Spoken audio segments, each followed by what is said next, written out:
नमस्कार, मी पूर्वा तुमच्या सर्वांचं सखी संगीनी किचनमध्ये खूप मनापासून स्वागत करते। चला तर मग आजच्या व्हिडिओला सुरुवात करूया।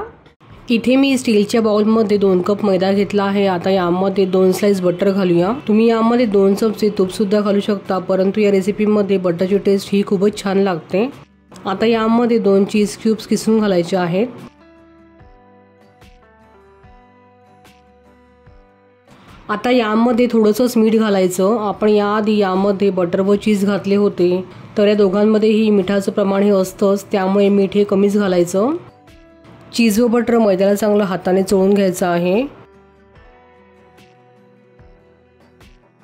चीज व बटर मैद्याला चांगलं कोट झालं आहे। आता यामध्ये थोडं थोडं दूध घालून घट्टसर असा गोळा मळून घ्यायचा।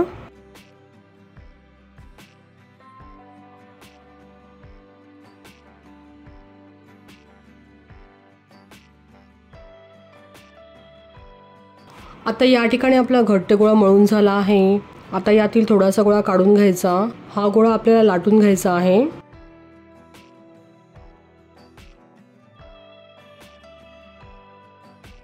आता पोळपाटावर गोळा ठेवून हा गोळा आपल्याला गोल लाटून घ्यायचा आहे। हा गोळा लाटताना पीठ लावायची अजिबातच गरज पडत नाही। तुम्ही बघू शकता या ठिकाणी हा गोळा सहज लाटला जात आहे।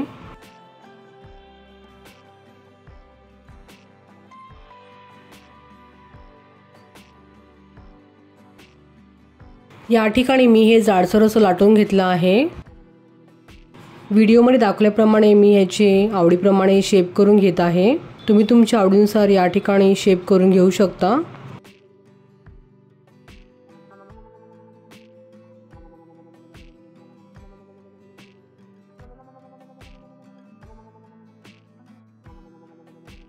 या ठिकाणी आपले सर्व शेप कापून झालेले आहे। आता आपण हे तळून घेऊयात। मी इथे कढईमध्ये मध्यम आचेवरती तेल तापवून घेतलं आहे। आता यामध्ये तयार केलेले शेप थोडे टाकून घ्यायचे आहेत। हे फ्राय करताना मीडियम ते लो हीटवरच फ्राय करायचे आहे। जर तुम्ही हाय हीटवर फ्राय केले तर हे लवकर मऊ पडतात, जास्त टिकत नाहीत, म्हणून हे फ्राय करताना मीडियम ते लो हीटवरच फ्राय करावे। हे आपल्याला खूप जास्त डार्क रंगावर फ्राय नाही करायचे, तर याचा रंग हलका गोल्डन असला पाहिजे, याची काळजी घ्यावी, तेव्हाच हे खूप छान दिसतात। अशा प्रकारे या ठिकाणी मार्केटसारखे चीज बाईट्स किंवा चिजलिंग्स तयार झाले आहेत। हे चीज बाईट्स अगदी लहान मुलांपासून ते मोठ्यांपर्यंत मधल्या वेळेस खाण्यासाठी तयार आहेत। हे चीज बाईट्स 15 दिवस तुम्ही एअरटाईट कंटेनरमध्ये स्टोअर करून ठेवू शकता। हे 15 ते 20 दिवस सहज टिकतात। हलके फुलके चीज बाईट्स तुम्ही असेच खाऊ शकता। जर तुम्हाला हे चटपटीत खायचे असेल तर तुम्ही यामध्ये थोडं लाल मिरची पावडर व थोडा चाट मसाला घालून मिक्स करून खा, हे खूपच टेस्टी लागतात।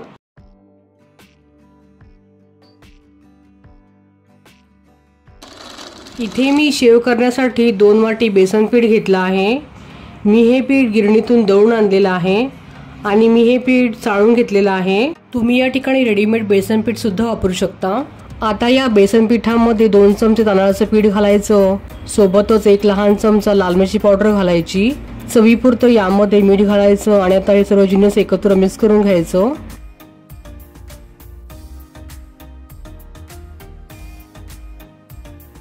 आता यामध्ये 3 टेबलस्पून तेलाचं कडकडीत मोहन घालायचं आणि हे सर्व एकत्र चमच्याने मिक्स करून घ्यायचं। तेलाचं मोहन आणि तांदळाचं पीठ घातल्यामुळे शेव मस्त कुरकुरीत व खमंग बनते।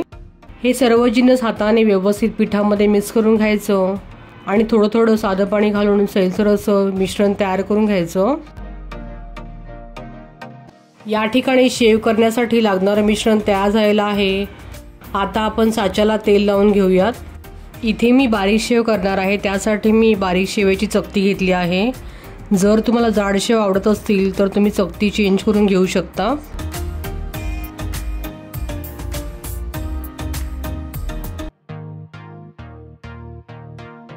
आता तयार केलेले मिश्रण साच्यामध्ये भरून घ्यायचं आणि साचा बंद करून घ्यायचा।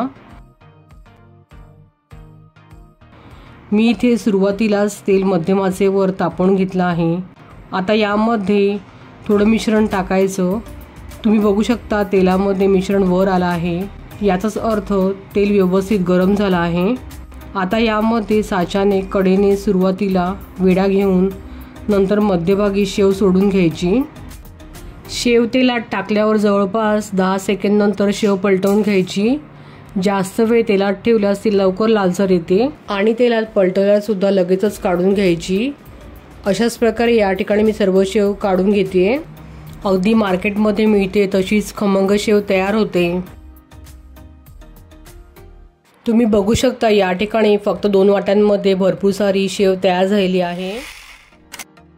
इथे मी मिक्सरच्या पॉटमध्ये 1.5 चमचा धने पावडर घेतली आहे। तुम्ही या ठिकाणी अख्खे धणे भाजून घातले तरी सुद्धा चालतील। अर्धा चमचा जिरे पावडर घालूया।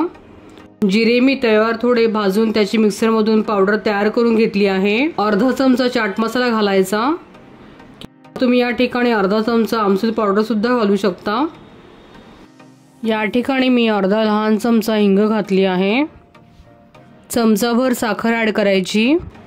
त्याचसोबत 1 चमचा बडीशोप घालायची। 2 चमचे लाल मिरची पावडर घालायची। त्याचसोबत 1 चमचा काश्मीरी लाल मिरची पावडर घालायची। चवीपुरतं या ठिकाणी मीठ घालायचं। आता हे सर्व मिक्सरमधनं बारीक करून घ्यायचं। आता या ठिकाणी आपल्याला भडंगसाठी लागणारा मसाला घरच्या घरीच तयार झाला आहे। आता भडंगसाठी लागणारी फोडणी तयार करूया। त्यासाठी कढईमध्ये मी तेल गरम करून घेतलं आहे। आता तेलामध्ये सुरुवातीला 1 चमचा मोहरी घालायची। मोहरी चांगली फुलली की त्यात 1 चमचा जिरं घालायचं। हे दोन्ही मस्त फुलल्यावर 1 वाटी शेंगदाणे घालूया। शेंगदाणे लालसर होईपर्यंत मस्त परतवून घ्यायचे। आता यामध्ये अर्धा वाटी डाळवं घालायचे आहे। डाळ्या घालून त्या परतवून घ्यायच्या। डाळ्या ह्या आपल्याला जास्त शिजवायच्या नाहीत। डाळ्या तेलामध्ये जास्त वेळ परतल्या तर लगेच त्या कडक येतात। आता यामध्ये भरपूर सारा कढीपत्ता घालायचा। आता हे सर्व कढीपत्ता कुरकुरीत होईपर्यंत तेलावरती छान फ्राय करून घ्यायचं। 10 ते 12 लसूण पाकळ्या ठेचून घालायच्या आणि ह्या सुद्धा कुरकुरीत होईपर्यंत परतवून घ्यायच्या। लसूण पाकळ्या भडंगमध्ये घातल्यामुळे भडंगची चव खूपच छान लागते। आता यामध्ये अर्धा चमचा हळद घालायची। 1 चमचा काश्मीरी लाल मिरची पावडर घालायची। सुरुवातीला जेव्हा आपण भडंग मसाला तयार केला होता त्यामध्ये सुद्धा आम्ही 1 चमचा काश्मीरी लाल मिरची पावडर घातली होती। ही घातल्यामुळे भडंगला मस्त कलर येतो। आता यामध्ये तयार केलेला भडंग मसाला घालायचा आणि हे सर्व एकत्र 1 मिनिटांपर्यंत परतवून घ्यायचे। आता यामध्ये चवीपुरतं मीठ घालायचं आहे आणि हे एकत्र परतवून घ्यायचं आहे। आता इथे आपली भडंगसाठी लागणारी फोडणी तयार झाली आहे। आता आपण यामध्ये 350 ग्रॅम भडंग घालून घेऊया। मी सुरुवातीलाच ही भडंग थोडी कढईमध्ये गरम करून घेतली होती। आता आपण या फोडणीमध्ये ही भडंग टाकून ही सर्व एकत्र मिक्स करून घ्यायची आणि अजून ही व्यवस्थित थोडी गरम करून घ्यायची। भडंग चांगली गरम केल्यामुळे त्याचा कुरकुरीतपणा बरेच दिवस टिकतो। आता यामध्ये अजून 2 चमचे पिठी साखर ॲड करायची आणि सर्व एकत्र छान मिक्स करून घ्यायचं आहे। मी थोडी भडंग चाखून बघितली होती। तुम्ही तुमच्या आवडीनुसार यामध्ये आंबट गोडचं प्रमाण कमी जास्त करू शकता। तुम्ही बघू शकता फोडणीमध्ये भडंग व्यवस्थित मिक्स केल्यामुळे भडंगचा कलर खूपच छान आला आहे। जर तुमच्या भडंगचा कलर थोडा कमी झाला असेल तर तुम्ही तेलामध्ये थोडंसं काश्मीरी लाल मिरची पावडर घेऊन तेलामध्ये ते मिसळून यामध्ये ॲड करू शकता। तुम्ही ही भडंग सर्व करताना कांदा, लिंबू आणि कोथिंबीर सोबत सर्व करा। ही खूपच अप्रतिम लागते। कढईमध्ये तेल चांगलं तापवून घेतलेलं आहे। हे जाड पोहे तळताना तेल चांगलं तापवून घ्यायचं याची काळजी घ्यायची आणि आता यामध्ये 1 कप जाड पोहे तळून घ्यायचे। हे पोहे आपण जे कांदे पोहे करण्यासाठी वापरतो तेच रेग्युलर जाड पोहे आहेत। आता झाऱ्यावर ह्या पोह्यातील तेल चांगले झारून घ्यायचे जेणेकरून हा चिवडा तेलकट होणार नाही। अशाच प्रकारे अजून 1 कप जाड पोहे तळून घ्यायचे। हे पोहे तळताना झाऱ्याने थोडे खालवर करावे जेणेकरून पोहे हे एकसारखे तळले जातील।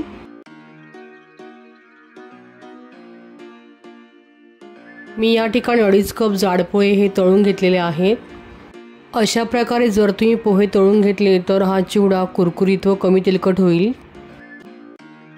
आता याच गरम तेलामध्ये अर्ध वाटी शेंगदाणे 1 मिनिटांपर्यंत चांगले खरपूस तळून घ्यायचे आहेत।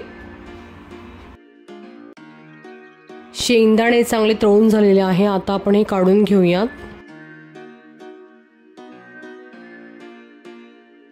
आता यामध्ये 1 कप डाळवं 20 सेकंड्सपर्यंत तळून घ्यायची। डाळवं ही ऑलरेडी भाजलेली असतात, त्यामुळे त्यांना जास्त तळायची गरज नाही। आता यामध्ये मुठभर कढीपत्ता घेऊन तोही चांगला तळून घ्यायचा।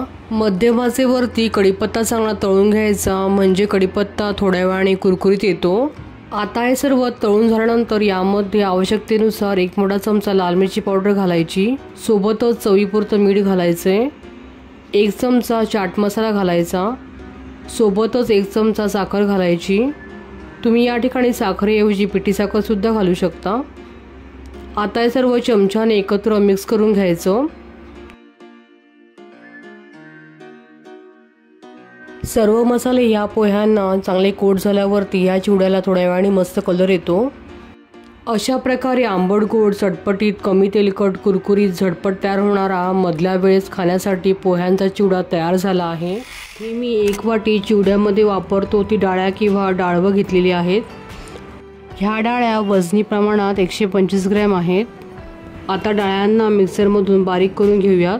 बारीक केलेल्या डाळ्यांना चाळणीने चाळून घेऊयात, जेणेकरून त्याच्यामधील काही साले वगैरे असतील तर ते निघून जातील। आता डाळ्या घेतल्या त्याच वाटीने 4 वाट्या तांदळाचं पीठ घ्यायचं आहे। तांदळाचं पीठ हे वजनी प्रमाणामध्ये 600 ग्रॅम आहे। मी हे तांदळाचं पीठ घरीच तयार केलं होतं। तुम्ही या ठिकाणी तांदळाचं पीठ रेडीमेड सुद्धा वापरू शकता। आता या ठिकाणी 2 चमचे तीळ घालायचे आहे,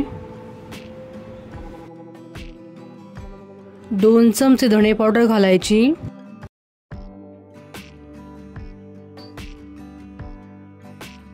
1/2 चमचा ओवा या ठिकाणी हाताने चोळून घालायचा आहे, 1 चमचा जिरे पावडर घालायचे आहे।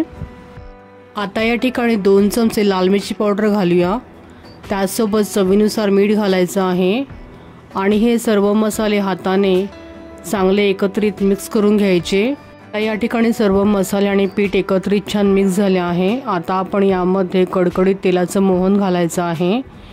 इथे मी ज्या वाटीने डाळ्या घेतल्या होत्या त्याच वाटीने अर्ध वाटी तेल घ्यायचं आहे।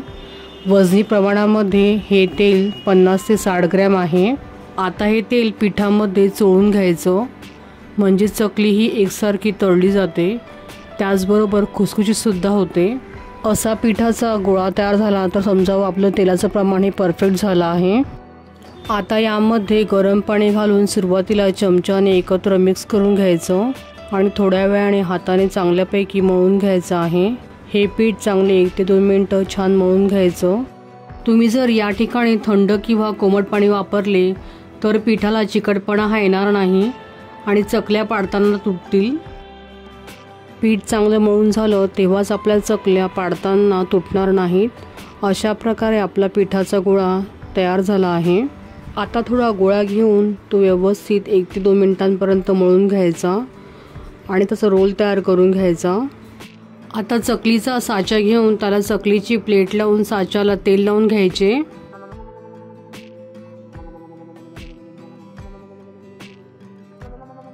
आता यामध्ये तयार केलेला रोल अशा प्रकारे दाबून भरून घ्यायचा।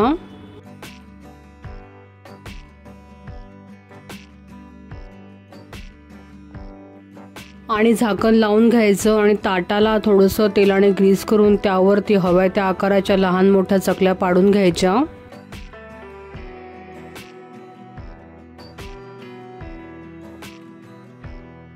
चकल्या पाडताना जास्त उंचावरून चकल्या ह्या नाही पाडायच्या, नाहीतर चकल्या तुटतात। आणि चकल्या पाडताना सर्वात आधी मध्यभागी जॉईंट करून चकलीला एकसारखा वेढा घालायचा, तेव्हाच परफेक्ट अशी चकली तयार होते।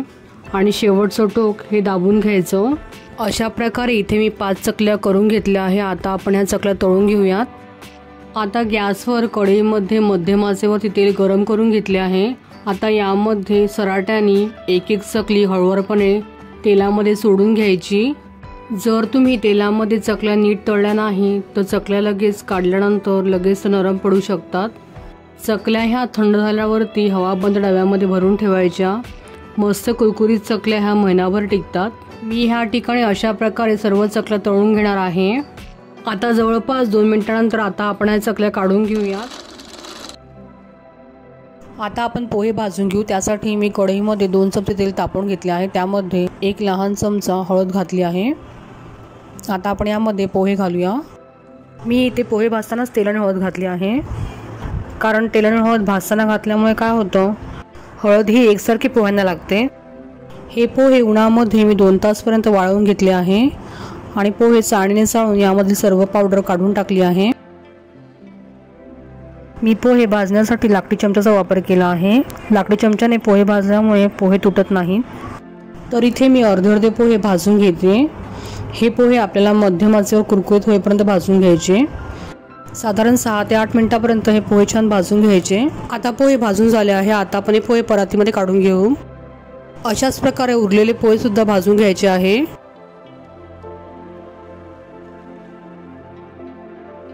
हे पण पोहे भाजून झालेले आहे। आता आपण चिवड्याला फोडणी देऊ। मी कढईमध्ये 4 मोठे चमचे तेल तापवून घेतले आहे। आता यामध्ये शेंगदाणे घालून छान ते खरपूस तळून घेऊया।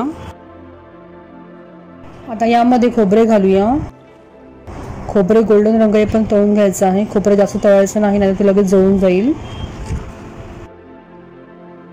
हे सर्व घटक मध्यम आचेवरती तळून घ्यायचं आहे। आता यामध्ये डाळ्या घालूया। डाळ्या जास्त तेलामध्ये तळू द्यायच्या नाही, कारण डाळ्या जर जास्त तेलामध्ये फ्राय केल्या तर त्या कडक येतात। आता लगेचच यामध्ये काजूचे काप घालूया। हे सुद्धा तेलामध्ये छान गोल्डन ब्राऊन कलर येईपर्यंत फ्राय करून घ्यायचं आहे।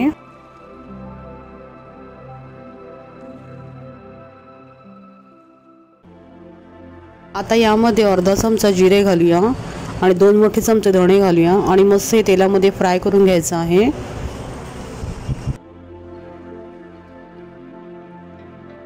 आता यामध्ये अर्धा चमचा खसखस घालूया। खसखस घातल्यामुळे चिवड्याची टेस्ट खूपच छान लागते।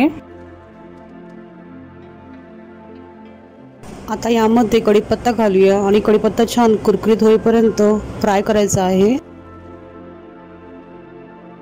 5 ते 6 बारीक कापून घेतलेल्या हिरव्या मिरच्या घालूया आणि ह्या मिरच्या छान तेलावरती मस्त फ्राय करून घ्यायच्या आहे। 2 मोठे चमचे धने पावडर घालूया। 1 चमचा बडीशेप बारीक केलेली ती घालूया। 1 चमचा साखर घालूया। साखर तुम्ही तुमच्या आवडीनुसार कमी जास्त करू शकता। आता हे सर्व जिन्नस एकत्र परतून घेऊया। आता आपण यामध्ये थोडेसे भाजून घेतलेले पोहे घालूया। हे सर्व एकत्र व्यवस्थित मिक्स करून घ्यायचं। यामध्ये चवीनुसार मीठ घालायचं।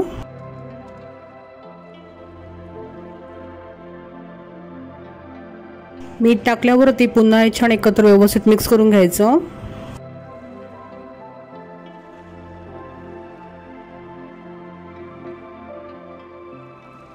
कढईमध्ये सर्व एकत्र केलेलं मिश्रण आता परातीमध्ये काढून घ्यायचं।